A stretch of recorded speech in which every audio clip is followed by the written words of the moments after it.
શક્તિ, ભક્તિ અને આસ્થાનો ત્રિવેણી સંગમ એટલે જગ વિખ્યાત યાત્રાધામ અંબાજી। ગુજરાત અને રાજસ્થાનની સરહદ પર આવેલું છે આ શક્તિપીઠ।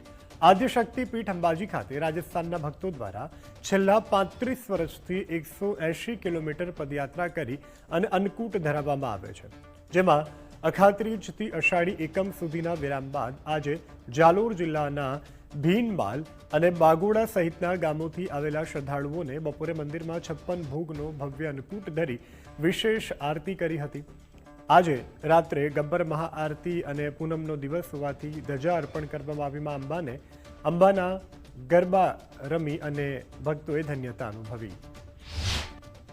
पैदल यात्रा में बागोड़ा, मोरसिम, भीलमाल, डुमरिया, अन्य अन्य गांव से पैदल संघ करके आ रहे हैं और ये संघ हमारा 35 साल से करीब निकला हुआ है। जब हमने शुरुआत की थी तब कम से कम 15 से 20 लोगों से शुरुआत की थी।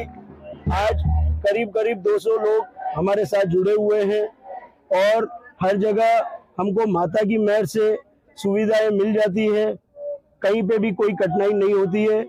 यहाँ पे भी हम जब पहुँचते हैं तो मंदिर के अंदर अन्य जगहों पे सब लोगों का हम लोगों को सहयोग रहता है। અમે રાજસ્થાનથી રવાના થઈએ છીએ। આજ 35મો વર્ષ છે અને ચાલતા ચાલતા એ ક્યાં થાક લાગ્યો નથી। માતાજીની કૃપા છે। આજે અંકુટનું અમે માતાજી મંદિરમાં ભોગ લગાવીએ છીએ અને રાતે ગબ્બર ઉપર માં આરતીનો પણ અમે હર સાલ લાભ મળે છે અને કાલે અમારી મંદિર ઉપર શિખર ઉપર માં ધજા ચડાવીએ છીએ અને આ સંઘની કૃપા માતાજીનો આશીર્વાદ હોય છે ત્યારે અમે આ સંઘ આગળ વધારીએ છીએ અને આ માતાજીની અને બધાની કૃપા અને આ સંઘમાં ચાલે છે એમનું પણ આશીર્વાદ કોઈ એવો ભાગ્યશાળી હોય છે જે આ સંઘને પાર પાડીએ છીએ ને અમારું પૂરું સહયોગ આ સંઘનો પૂરો સહયોગ હોય છે જ્યારે આ સંઘ અમે આગળ વધારીએ।